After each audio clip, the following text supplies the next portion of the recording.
Hey guys, I'm Don Whittaker. Today we are taking a look at this training aid. It is called the Swing Plane Perfector. So training aid comes in 4 parts. So you get the base unit, which is this. Now this is really well designed, okay?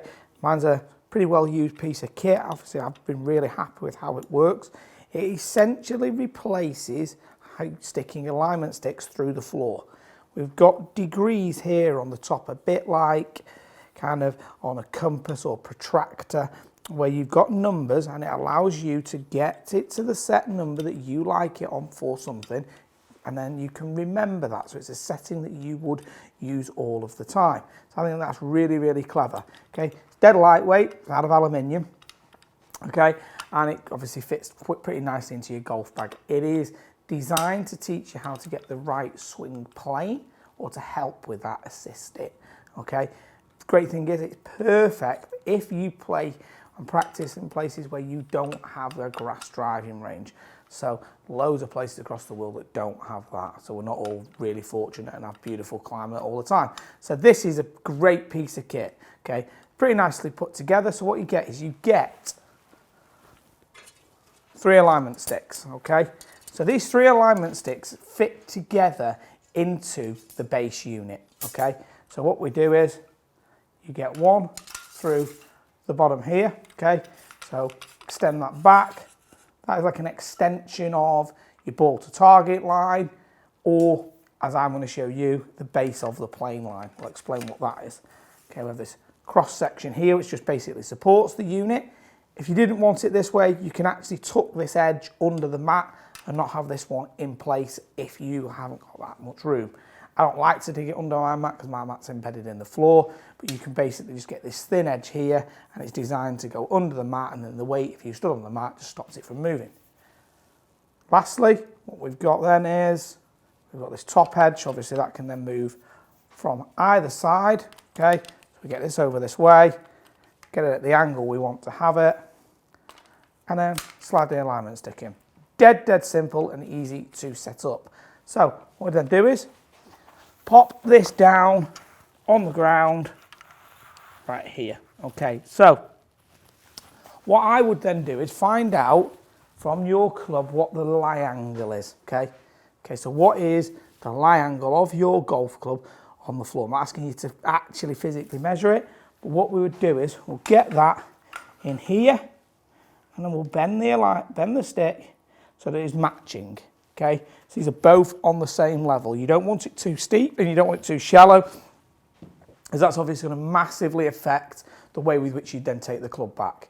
Okay, we're looking here at being able to use this in a variety of manners. I'm going to show you 2 ways that I use it, and there's hundreds of different ways to use it. Okay, so what we do is if I get this into place right here, just get it forwards where I need it. Okay, so and then rest the heel of the golf club on the stick, or on the alignment stick here. Okay, now the reason it's getting the heel of the golf club is if we shot a line out through the golf shaft into the floor, it would hit that stick. So that is known as the base of the plane line. So TGM, or golfing machine, look at that as this is the geometry of a circle, okay? So what we'd look at is from address, okay, we'd go first move. We don't want the club to have gone under the stick, it stays outside. This is a classic 1-piece move away from the ball, and if we had an extension piece of that rod again, it would be going away. I actually sometimes get an extra rod and stick it out and make the line all the way down. Okay, so that's something you could do. So basically get this, get another stick and set it up so you can just work on your swing plane. So this is one way of doing it. So we'd get here, obviously I've got myself in a pretty good spot there. Get the club head outside the hands, and there you can see I've kept everything turning back. Hands are moving in towards the right leg. And this is a position that a lot of people struggle getting, so it's a great way to do it. Then knowing how to set the club, you can then let this club go up this stick. Okay, so you let it go up the stick as you then feel what happens with your club. And you can see how the club goes straight up through the forearm. Doesn't go under, doesn't go above. And you can feel what the individual movement is for you.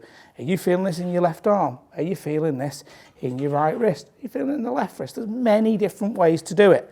So the thing I really like about using this with people is there's obviously about 30 different feelings in this bit here as you set the club, and this allows you to get the feeling of how you like to take it back. The downside to this is you can't really hit balls with it in this position because it's a little bit too steep for on the way down, or it gets in the way. I don't like it to be intrusive of the downswing, okay, or to stop you from making the correct movement. But back to this, we're going to go here, gets that club going up, and then from there to the top of the backswing, we then stretch, and we can see if I had another rod on the floor, this would be pointing back towards it. And my club shaft is pretty close to parallel to the rod on there. It doesn't have to be perfectly parallel, because if it goes longer, it'll obviously sit there, but it's a pretty good reference point if you're making a fairly shortish swing. So it gives you an idea of how you're going to take that club back and get it moving pretty much on plane. Another way you can use it is then just to sit it inside right here off the foot line. Okay, so it's in between where the ball would be and your feet. Same angle of the golf shaft.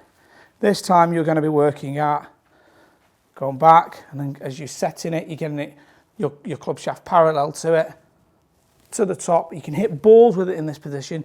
If you're a player who tends to drop the club under, this would be a great position for you to have it in, because from here, you can work at getting the club coming back down in front of the stick and find the spot that's right for you. Obviously, you don't want to make it almost impossible, because I've seen people who've set these up and had it on the grass where they've caught the edge of the shaft, or the shaft right flush in the middle of the stick and snapped the shaft in half. So I'm not advocating that you make it too difficult, but if you're getting trapped underneath it too far from the inside, using it this way is a fantastic way to be able to not be trapped underneath it, okay? Lastly, for everyone who's out there who struggles coming a little bit over the top, okay, I have one set on a bit of a noodle here, so I can extend it. What I'd then do is I'd find my position, okay, find the angle that I want to have it set at. I'd use this quite a lot, to be honest. So get the angle, and then obviously this will be very individual to the student, whether I'm going to have it right on the outside of the ball here, at quite a steep angle, or whether it's quite a shallow angle. Okay, but the idea here is that you've almost set up a bit of a barrier. So once again, we're able to, once we've got the club to the top here, okay, I could probably get myself into position, go over the top, I'm going to be hitting it. So the idea is I'm going to be coming down and missing it. Also, if you've got a really steep swing plane, get it so that this is on like somewhere close to 90 degrees to your spine in this sort of direction, okay? So therefore, you can work at getting shoulder turn and shallowing out that plane a little bit. So you can play about with that angle for whatever it is that you're individually working on.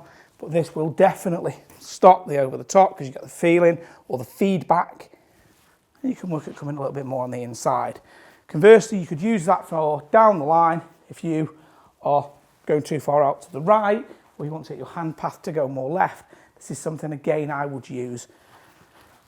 That would be just really quickly, we set up somewhere here, okay, and the idea would be that the player's hitting shots here, and as the ball is going under there, learning that the hands can go around with the body and not firing that club off away. So if it's something that you notice that your hands get very active, it's a great way. Now, I actually came up with my own way of using this device. It's a little bit different, and I don't teach putting very often. Okay, I'm not a specialist instructor in this, but this is something I came up with that I thought was a really novel way of using it, and it's great if you struggle controlling your stroke. So the device here, all we do is, it's got 2 cog points here. Undo this one. Now, mine's a little tight because unfortunately the unit got caught, so let's see if we can just undo that. Came off easier than I was hoping it to, so that's good. So then all I'll do is tighten this right there. So now that won't go back down, so it's stuck in place. And I'll go right through 90 degrees in the middle there. So right over 90 degrees, okay, tighten that up. Now what I'm going to then do, I'm going to go sticks. I'm going to use one going straight out the back so I can see what's happening to the putter. I'll get another one right through here. So now, if I am to just set this up here, get the putter out, grab a ball, got this back to you guys there. We can see now I'd have the putter there. I can obviously extend this back and through. I'd get this straight down that line on whatever angle I need to have it, okay? And then from here, I'm simply going to start off with just without the ball there, get the middle of the putter for that line, get myself in a good setup position. You could use this with a mirror if you wanted to. If you're working on a stroke that's pretty much straight back, straight through, you could really work at it. So guys, I think this is a really, really solid training aid. It's got many ways you can use it. I'm a pretty big fan. I use this a lot in my teaching. If you practice undercover and on a hard surface, it's brilliant. I think the way to use it for putting is really nice because it allows you to just work at a couple of areas of your stroke. So it's a very versatile training aid.